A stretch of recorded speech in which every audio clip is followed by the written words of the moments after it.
this next one, I recently took a class on Zoom with Emily Kwok, who is in New Jersey with Princeton Brazilian Jiu-Jitsu. She's a legend. You can look her up and you will find a lot of videos with her. But anyway, so Emily Kwok reminded me of this really nice drill. And if you do it just right and really fluid, play around with it, because you can make it look trickier than it is, but it's also practicing your jiu-jitsu movement. So it can begin to look a little bit like breakdancing. Maybe you can even add in some breakdancing moves. But we're gonna start out really slow just to make sure that you get the movements down. And then I want you to see how fluid and how fast you can get this motion going. Okay, so we'll start with just one direction. So you're gonna be on your feet and your hands, but make sure your butt's not like super high up in the air. So have your knees bent a little bit. You should be able to just kind of feel that your hands and feet have your weight equally.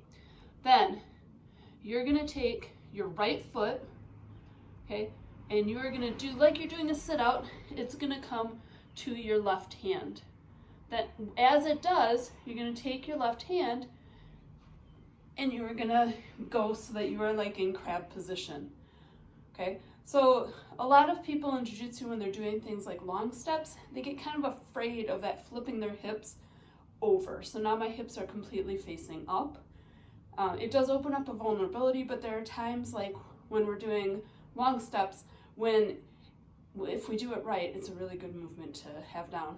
Then you're gonna take now your right hand to complete the motion, but this time your right hand is gonna come over to your left foot, and then your left foot is moving to the back, so now that you're facing in another direction. Okay, and then it starts all over again. So as I'm doing this, I'm gonna start moving in a circle. Okay, got it? But switch it up, because you can also go the other direction. So move that way for a little while, right? Move the other way for a while, and then maybe just switch it up. Go one, go the other. See what kind of fluid, sort of cool motion you can get yourself doing.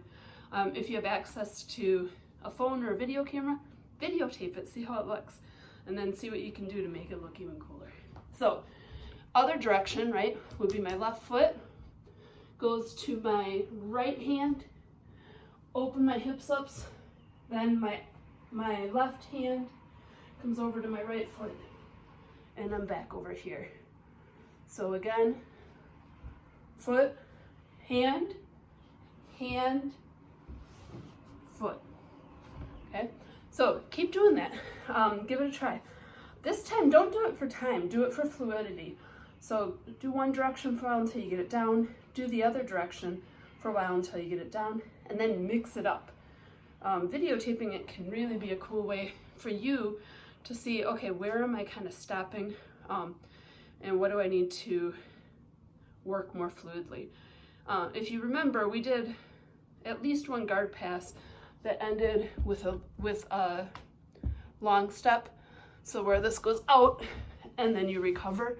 It's the same sort of idea with this motion, okay? So you're doing a step out, recovery, and if you can get this down fluidly, once you get to using that long step, you'll be able to work that into your game without having that fear of throwing your hips back. All right, give it a try.